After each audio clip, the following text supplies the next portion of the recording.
agreement of the Labor Party. We meet on Gadigal land in the spirit of respect. And if Labor earns the privilege of governing, we'll listen to First Nations and we'll work with First Nations. We'll establish a process to negotiate a treaty between the government and Aboriginal people.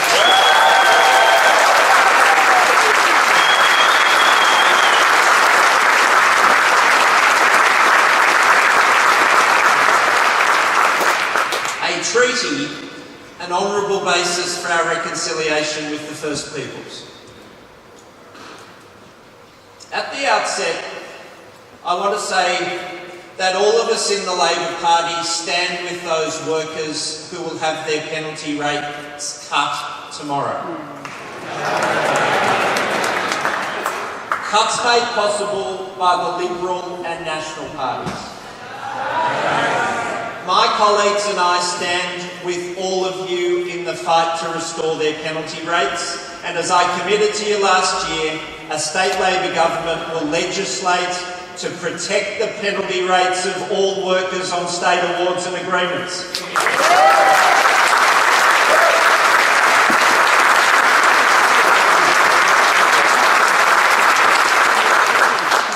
Friends, I come before you at this, our final annual conference before the New South Wales election to be held on March 23 next year.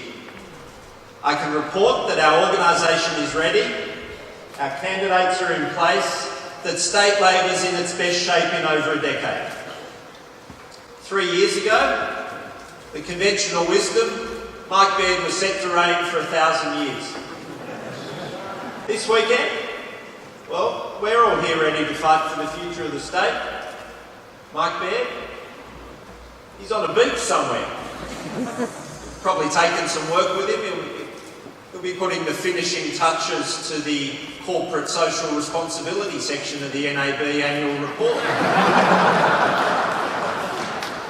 But wherever he is, I can tell you he's very relieved that he won't have to campaign for re-election against Kayla Manane and the team.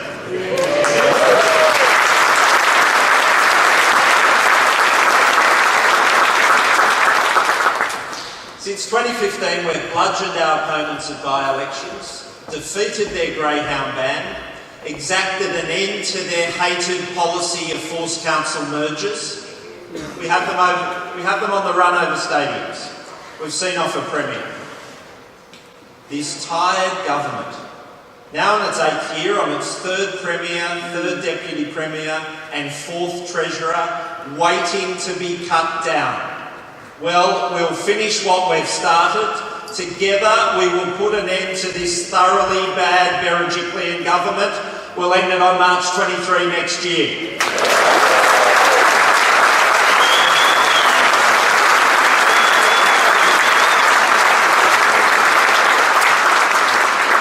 We will, and we must. The future of the state depends on it.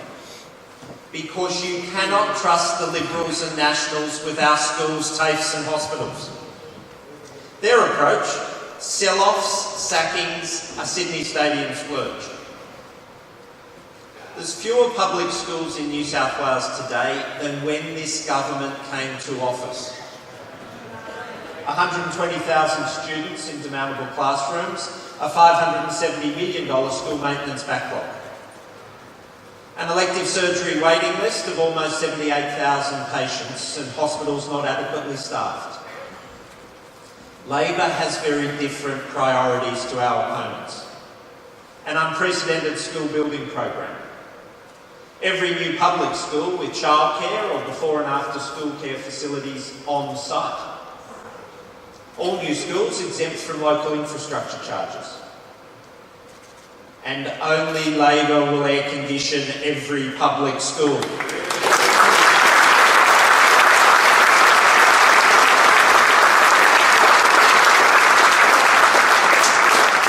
Delegates, I've said it before.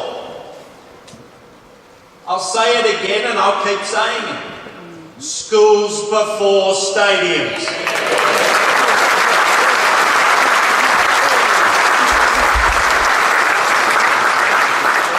If you want better schools and TAFE rebuilt, Vote for the party whose branches are full of teachers, not bankers.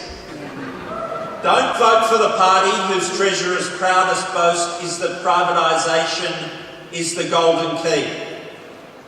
If you believe education's the golden key, vote Labor.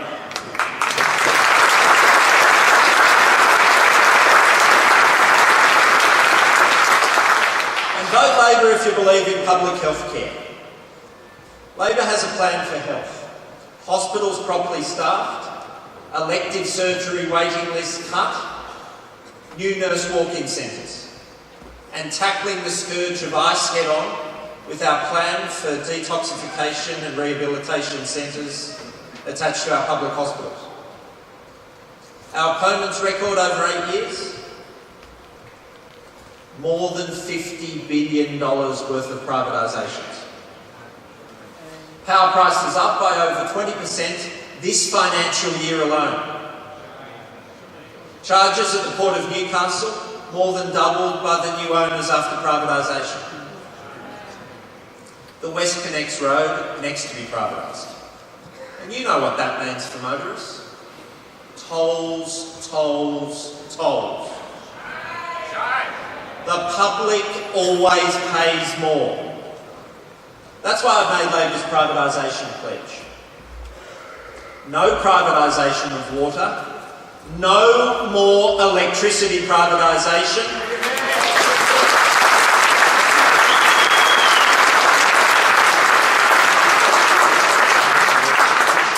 no privatisation of public transport, and no privatisation of our great public hospitals.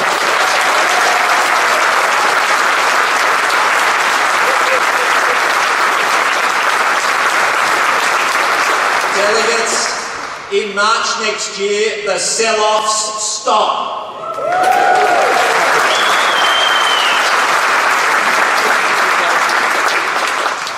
Now, the Liberals and Nationals told a very simple story at the last election. They promised that electricity privatisation would pay for essential infrastructure. What have they delivered? Every home and business is paying much higher electricity prices. And motorists have to pay new tolls on old roads. There's a place for toll roads, but the M4, that's not a new road.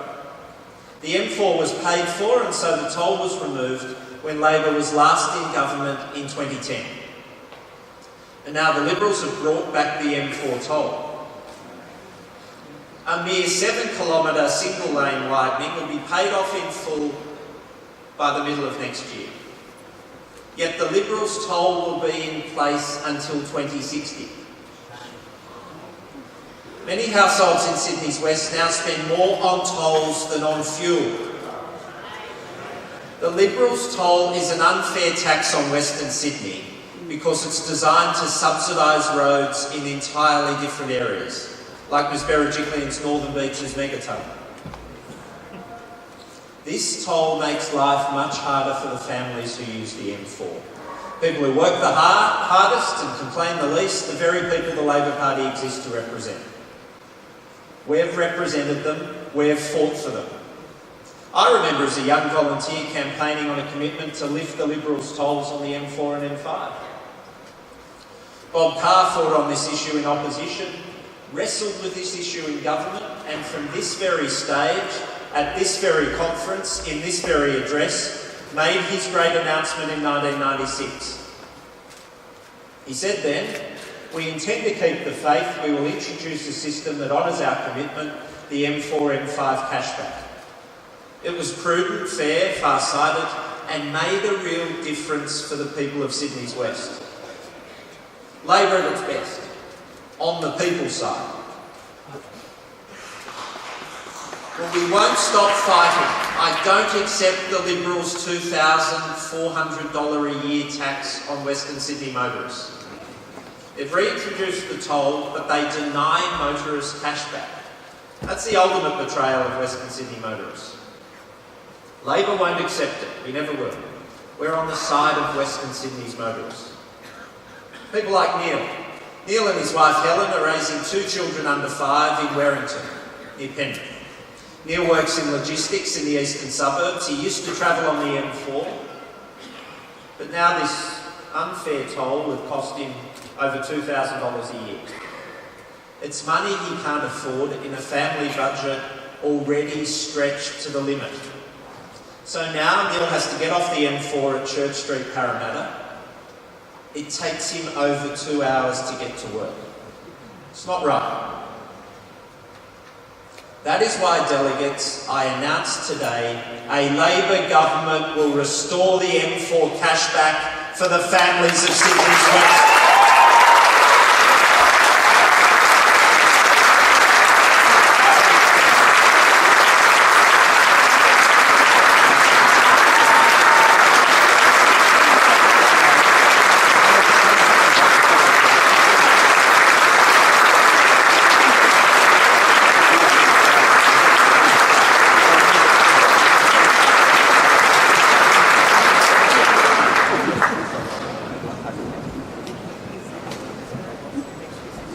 Private car users will be entitled to a rebate for their M4 toll payments. A simple arrangement between a Labor government and private car users. You pay the toll, send us the bill, we pay you back. No changes will be made to the current discount on vehicle registration costs for motorists spending over $1,300 a year on tolls. That scheme will remain. And on the M5, like the M4, the Liberals want to extend the toll out to 2060. Well, I commit that under Labor, the M5 cashback will remain for as long as a toll remains on the M5.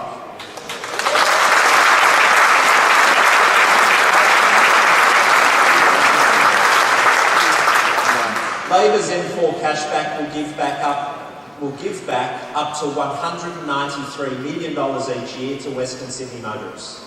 It'll be fully funded by savings measures that tackle the Berejiklian government's massive waste. These will be fully outlined by Shadow Treasurer Ryan Park well before the election campaign. Let me turn to public transport. I've made clear Labor's top public transport priority is the Western Metro, a new fast rail line between Westmead, Parramatta and the Sydney CBD. It's the Liberals' last priority, but Labor's first. We'll reallocate billions of dollars from Ms Berejiklian's Northern Beaches tunnel and from the conversion of the existing Bankstown line. That's how we'll deliver a new Western Metro years before the Liberals could. And we'll also do the planning for future extensions to the Western Metro. And we'll partner with the Shorten Federal Labor government in funding the first stage of the North-South rail link from St Mary's to Western Sydney Airport and Badgerys Creek.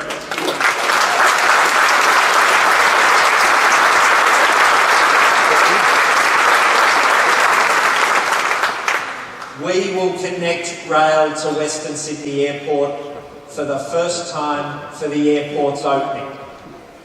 Delegates, let me turn to regional New South Wales.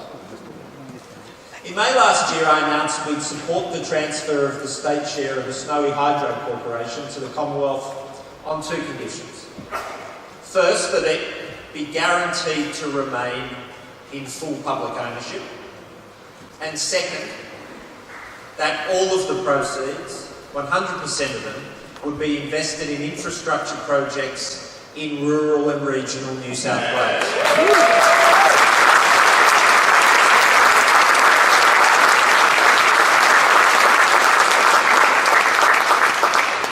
100%, not a dollar less. The Nationals, they argued against this. They argued for only 30% of the Snowy proceeds to go to the regions. So we campaigned on it for 9 months, and in February they backed down and adopted our policy. Well and good.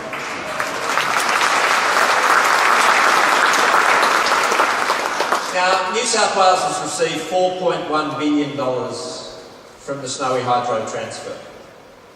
These funds must be spent wisely on transformative projects that will leave a lasting legacy in rural and regional New South Wales. The Snowy Hydro scheme was established by Chifley's government with the active support of the McKell and McGirr New South Wales Labor governments.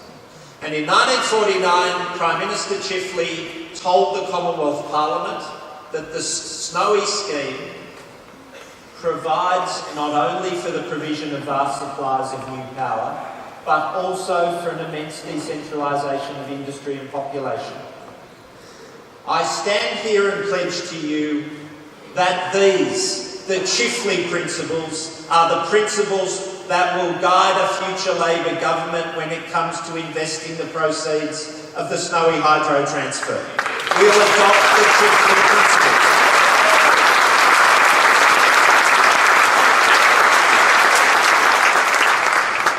All of the $4.1 billion must be spent on infrastructure projects that pass at least one of the following three tests.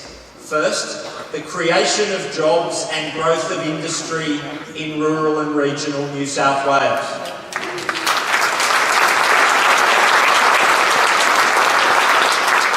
Second, the decentralisation of population. And third, the generation of new and renewable energy supplies. True to Labor's finest traditions, these are our Chifley principles. Delegates, our great state can't afford 12 years of Liberal and National government. 2 terms of wasted incompetence, bad enough. 8 years of the wrong priorities, long enough. What do you want New South Wales to look like in 2023? If the Liberals and Nationals are allowed to govern for 12 straight years, think about what will happen. More privatisations? They've only just begun. 12 years of Conservative government will mean that for the first time since the Great Depression, there won't be one public bus route left in the whole of New South Wales. They've already privatised the Hunters public transport. In Sydney, Inner West buses that have run for 80 years, privatised from tomorrow. The other routes will follow if our opponents receive another term. And if you think you're ripped off now by 51% privatised electricity companies, wait until you pay a bill for 100% privatised power. 12 years of Liberal National rule will mean the 100% privatisation of our electricity network. And Sydney Water, gone. Hunter Water, gone too. Our state's public hospitals, for sale signs out the front. Goulburn, Maitland, Wyong, Shellharbour, Barrel, all of them and more. Another term of Conservative government, 12 years of it. Campbelltown Hospital upgraded by 2023. Work won't have finished. Their current budget tells us that. And Tweed Hospital, work won't have started. But if they're re-elected, in Sydney's eastern suburbs, a new stadium, a glimmering private pleasure dome rising majestically over Moore Park, a monument to the power and influence of the SCG Trust. New South Wales in 2023, after 12 years of Liberal National government. Premier Andrew Constance announces the Sydney Light Rail will be complete within just another 2 years. And the court cases are about to finish. He'll launch a competition to name the trams.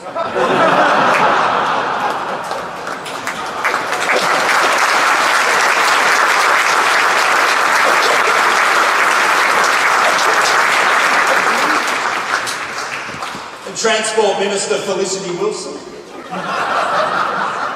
fibbing Felicity, she'll cut the ribbon on the new Northern Beaches tunnel while people in Sydney's West still have to wait the start of construction on a new rail line. And Treasurer Gareth Ward I rest my case. They don't deserve 12 years.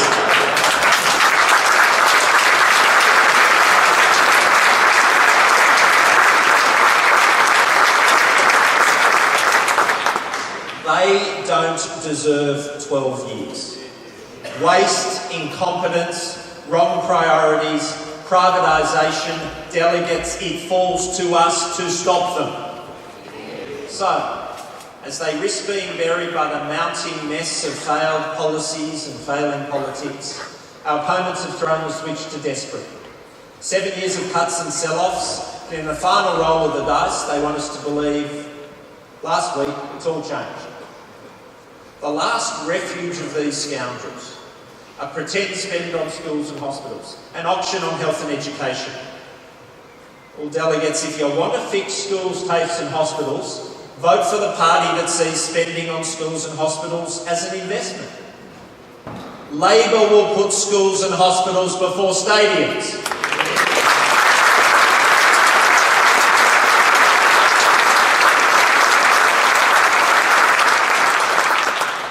We'll put schools and hospitals before stadiums. We'll stop the privatisation scams. We'll tackle the cost of living with the M4 cashback. Delegates, next March we'll submit our Labor priorities for the judgment of the people of New South Wales. We, Labor, will deliver a fairer New South Wales. I'll see you on the campaign trail. I know we'll get this done. Thank you.